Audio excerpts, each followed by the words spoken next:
Hey everyone, welcome back. We're diving back into some malicious compliance stories. Today we've got 3 tales of people who were told to stop doing things that helped and responded by following instructions to the letter. One involves a cemetery receptionist who stopped smoothing over grief, another a man whose home phone became a medical appointment hotline, and the last a sister who learned that no is a complete sentence. Here we go. Focus on your job, they said. So I did. A few years ago, I worked at a cemetery as an admin and receptionist. It wasn't the kind of job most people dream about, but I genuinely cared about it. When people walk through those doors, they're usually having one of the worst days of their lives. And the last thing they need is bureaucracy making it harder. When I started, the setup was simple. Because of COVID restrictions, the front doors stayed locked, so I controlled access. I answered the phones, greeted families at the door, and transferred calls to the Family Service Advisors, or FSAs. The FSAs handled the arrangements, paperwork, and actual services, which meant they were constantly juggling emotional meetings, legal forms, and tight funeral schedules. They were almost always swamped. You never rush a grieving family. That was rule number 1. So if an FSA was in a meeting that ran long, which they often did, I'd step in where I could.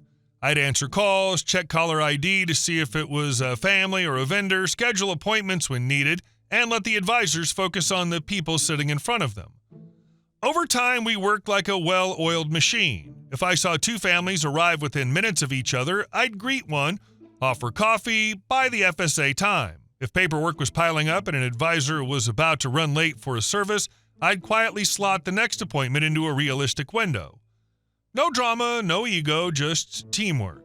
Families would leave thanking us for how smooth everything felt. That mattered to me. Then came the team meeting. We were all sitting in the small conference room when one of the managers, Linda, pulled up the agenda. She had that tight corporate smile that never quite reached her eyes. After a few generic updates, she turned directly to me. "We need to address role boundaries," she said. I blinked. Okay. "You've been doing work that isn't yours, answering calls that belong to the FSAs, scheduling appointments that they should be managing, opening the door for their clients." I stared at her. I'm the receptionist. "Yes, but the FSA should answer their own calls. We have caller ID, they need to manage their own schedules and greet their own appointments." One of the FSAs, Mark, shifted uncomfortably beside me. "If I'm in a meeting with the family, I can't exactly—" Linda cut him off. "That's a time management issue." I tried to keep my voice calm. If I stop answering phones and scheduling, families are going to wait longer. And you know how tight funeral timelines are. "The FSAs are responsible for their own workload," she said flatly. "You need to focus on your job." My job apparently did not include answering the phone. So I stopped. The next morning, the phone rang while 2 FSAs were in separate meetings. I glanced at the caller ID. It was a family we'd been working with all week. I let it ring. Eventually, it went to voicemail. A few minutes later, someone knocked on the locked door. I looked at the security camera. Another appointment, 10 minutes early. I stayed seated. An FSA came rushing down the hallway 5 minutes later, clearly flustered, whispering apologies as he unlocked the door and ushered the family in. I watched the ripple effect happen in real time. His meeting started late, the next one stacked up, paperwork got pushed. He nearly missed the procession for a service that afternoon. It was exactly what I'd predicted. By week 2, the whole system felt strained. Phones went unanswered more often. Families stood awkwardly outside waiting to be let in. Advisors were scrambling between meetings and funeral services, trying to squeeze in scheduling calls while someone sobbed in their office. I sat at the front desk and did precisely what the meeting notes said I should do. Nothing extra. They told you to stop doing the extra work that made everything smooth, so you stopped. And the system immediately showed them why your extra work was actually essential work. You didn't argue, you just followed instructions and let reality do the talking. It didn't take long for management to notice the cracks. I got called into Linda's office again. "Why aren't you answering the phone?" she demanded. "Because at the meeting," I said evenly, "I was told I shouldn't be answering calls that belong to the FSAs." Her lips pressed into a thin line. "You're the receptionist." "I brought the agenda," I replied, sliding a printed copy across her desk. "You specifically outlined that I shouldn't be scheduling or answering for them." She skimmed it. The bullet points were right there in black and white. "So you're just going to sit there?" she snapped. "I'm doing exactly what was requested." There was a long pause. The truth was, I hated it. I hated watching families get bounced around because of internal politics. I hated seeing Mark and the others scrambling when we all knew we'd had a system that worked beautifully. We weren't cutting corners. We were covering each other so grieving people didn't have to feel the chaos behind the scenes. But if management wanted strict role adherence, they were going to get it. The tension built until it was obvious the quality of service had dropped. Complaints started trickling in about delayed callbacks and confusion around appointment times. Nothing explosive, but enough to notice. Still, no one admitted they'd been wrong. The final straw for me wasn't even about the phones. One of the FSAs, a woman named Carla, who had been there for years and treated families like her own relatives, got seriously ill. She provided doctor's notes. She tried to keep up remotely where she could. And instead of support, she got scrutinized. Then she was terminated for attendance concerns. Watching that unfold killed whatever loyalty I had left. A week later, I handed him my notice. Linda didn't look surprised. "You're making a mistake," she said coolly. "Maybe," I replied, "but at least I'll be making my own." On my last day, Mark hugged me at the door. "We ran smoother with you," he said quietly. "Families noticed." That meant more to me than any title. Sometimes the hardest part isn't the grief, it's the management pretending process matters more than people. And honestly, the most telling moment is that quiet hug at the end. Not a bonus, not a formal recognition, just a coworker saying, "We ran smoother with you." That's the kind of validation management can't manufacture. Systems can be rebuilt, titles can be replaced, but trust and teamwork like that don't happen by accident. You didn't just answer phones, you stabilized the room. The fact that everything strained when you stopped is the clearest receipt you could have asked for. And our second story. My home phone rang 24/7 because of a doctor's misdialed number. Several years ago, a friend, Mark, started a home-based computer software business. He and his wife lived in their home for about 10 years and had a well-established home phone number. This was around the time that cell phones were just beginning to be popular, so 95% of people still used mainly landlines. Mark worked 2 p.m. to 10 p.m., the same shift as his wife, so his customers could be free to discuss their computer needs uninterrupted after their own businesses closed for the day. Most computer maintenance still had to be done in person instead of remotely, so customers could drop off devices after work and pick them up from Mark's back porch on their way to work the next day. All went swimmingly for a few months until a new doctor opened up a practice in town, complete with a telephone number differing from Mark's by 1 digit. Mark's number had a 3 where the medical office had an 8 in the last 4-number combination. Misdialing was frequent. At first, there were occasional calls to which Mark would patiently redirect the caller. As time wore on and the practice got more and more referrals from local hospitals to give Dr. New in Town an established client base, the calls began to come at all hours, 24 hours a day, weekends, nights, holidays, you name it. The office still got calls after hours to an answering service for patients to find out who was on call and for the hospital staff to reach doctors after hours. Mark had to unplug the phone just to have a conversation over lunch with his wife and in order to sleep. Also not ideal when you have 3 daughters of dating age out after dark. Mark called the doctor's office and asked them to please change their phone number so he and his family could get some peace and quiet, and so he could build his own business to support them. Since he had his phone longer, he felt the doctor should be gracious and change his number to a different one to stop the confusion. He was told in about so many words by the doctor that it was too bad, but nothing was going to be done, as advertising, stationery, business cards, and signage were expensive to redo, not to mention convey the new information to all his patients, medical registries, the medical board, and societies and hospitals. Just do the best you can. I'm sure the calls will stop soon. Good luck to you. Okie dokie, I'll do my best to take care of things, Mark cheerfully replied. After that, Mark began to field all the calls that came in personally. You had the sniffles all morning after working in the yard around pollen? You better come right in. You start coughing every time you smoke a cigarette? Come on in. I'm not the doctor, but a temperature of 98.9 sounds a little high to me. We'll see you right after lunch today. You're new in town and have kids who need physicals and shots for school next week? It just so happens we have an opening in an hour. No, don't worry. We can take all 5 of them at once, today. Whatever the problem was, he started making appointments for each and every person calling. All were delighted to have such personal attention and prompt appointments. Sure, we take all insurance plans. Come right in. He also made routine checkup type appointments for 4:30 p.m. one Friday afternoon for 6 different people. Bright and early the next morning, Dr. Newentown called and begged him to stop. Mark said, "I will if you will." The doctor had a new phone number before the end of the week. This is the beautiful part. The doctor refused to change his number, so Mark became the world's most helpful receptionist. He just gave them exactly what they wanted. Appointments. Prompt, personal, enthusiastic appointments. And he sent them all to the doctor's office. That's not revenge, that's just excellent customer service for someone else's business. And our last story. We spent millions on a quiet beachfront home my sister wants to build next door.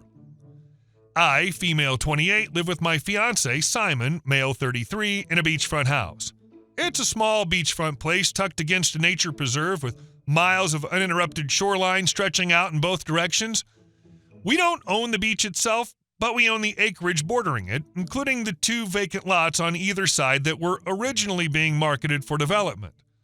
Those 2 empty plots were the deciding factor. Simon and I both fell in love with the privacy and the view, and we knew that if someone built on either side of us, that horizon would be gone forever. So we bought both lots along with the house. It wasn't cheap, and most of the money came from Simon and his family, but I am legally on the deed. We hired separate lawyers before closing to make sure I was protected, and I was present for every step of the purchase. Over the last 2 years, we've added a patio, a small pool, and some pathways, but we've kept the land mostly natural. We installed massive windows around the house so we can see the dunes, the water, and the wildlife at all times. We set up bird feeders and small water sources, and now there are families of birds, foxes, and even a couple of deer that frequent the property daily. It's peaceful in a way that's hard to describe unless you've lived somewhere that quiet. Simon works from home, and I split my time between remote work and planning our wedding. Most days we sit outside together, laptops closed, just listening to the wind and the waves. We don't have kids, and we don't want them. Our life is slow, private, and intentionally calm.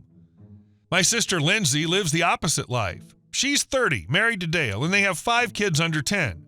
They rent a cramped 3-bedroom condo in the city. When they visited recently, the kids ran wild across the sand and through the grass like they'd just been released from a cage. Lindsay stood on our patio one evening and said, "I swear, this is heaven. My kids have never had space like this." Simon, casually sipping a drink, told them the story about how we bought the 2 lots so no one could build next to us. Lindsay's face changed immediately. She looked at Dale, and they both started scanning the open land like they were already measuring it. "So," Lindsay said slowly, "would you ever consider letting us build here?" I felt my stomach drop. Simon and I had already discussed this scenario months ago and agreed that we wouldn't allow anyone to build on our land unless it was one of our parents in an emergency. "We really value the privacy," Simon said carefully. "That's why we bought the lots in the first place."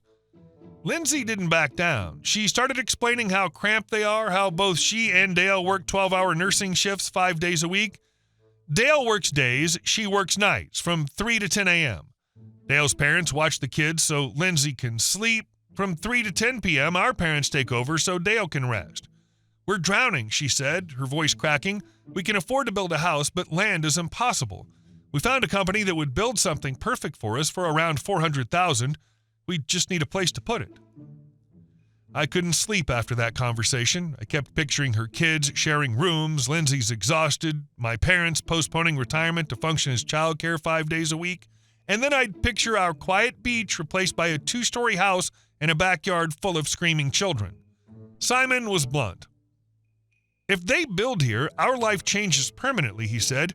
"Your sister doesn't just want to borrow the land, she wants to live here forever." He wasn't wrong. The house would block our shoreline view. The wildlife we'd nurtured would scatter. The wedding we're planning on the beach would no longer have the open backdrop we'd chose it for. And realistically, we both know we'd never see money for taxes or land usage.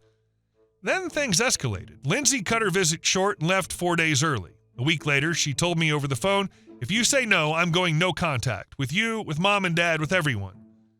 "That's not fair," I said. "You can't hold the family hostage." "You get to live in luxury without kids," she snapped. "Mothers like me can't even give our kids their own bedrooms, and everyone just supports you like you're royalty." My dad is furious. We're giving up our retirement to watch those kids, he told me, and she says she has no help. My mom just looks tired and heartbroken. Simon wants to block Lindsay entirely. I keep replaying the argument in my head. Am I selfish? Maybe, but selfish doesn't automatically mean wrong. Simon and I invested over $5 million into our home and land. We structured our life around privacy and peace. We don't want children running through our yard or the expectation that we'll become part-time caregivers when Lindsay and Dale's schedules get overwhelming. And that's the part no one's saying out loud. If they build here, it won't stop at the house. There will be, can you watch them for a few hours? Can they swim in your pool? Can we host Thanksgiving at your place since there's more space? The peace we built would slowly erode. I finally called Lindsay last night. I love you, I told her, but the answer is no. We bought this land for privacy. That hasn't changed. There was a long silence. So you're choosing trees over your family, she said quietly. No, I replied. I'm choosing the life I built. You chose yours too. She hung up. That line, you chose yours too, is the whole argument. She made the choices that led to 5 kids and a cramped condo. You made choices that led to a quiet beach and empty lots. Her choices aren't wrong and yours aren't wrong. But her choices don't entitle her to yours. The guilt she's throwing at you is just her own regret dressed up as an accusation. Maybe she'll follow through with going no contact, maybe she won't. But I realized something in that moment. Giving her the land wouldn't fix her problems. It would just transfer them onto us. And resentment would grow on both sides anyway. I feel guilty, yes. But I also feel certain. Lindsay wants a different life than the one she has. I understand that, but it isn't my responsibility to sacrifice mine to give her a second chance at hers. Let's talk about who really won. Story 1 was invisible labor made visible. The OP was told to stop covering for the FSAs and focus on her job, so she did. And suddenly families waited longer, appointments backed up, and the system groaned under the weight of its own rules. Management wanted strict role boundaries. They got them. And they learned exactly what her extra work had been hiding. Story 2 is escalation through helpfulness. The doctor refused to change his number, so Mark started booking appointments for everyone who called, enthusiastically, immediately, for entire families at once. He gave them exactly what they wanted, access to care. He just sent them to someone else's office. The doctor's new number was changed within the week. But Story 3 wins, not because it's clever. There's no prank, no loophole, no hidden novel in the comments, but because of the finality. You chose yours too. That sentence doesn't attack, it doesn't argue, it just states a fact. Lindsay made choices, the OP made choices. One set of choices doesn't erase the other.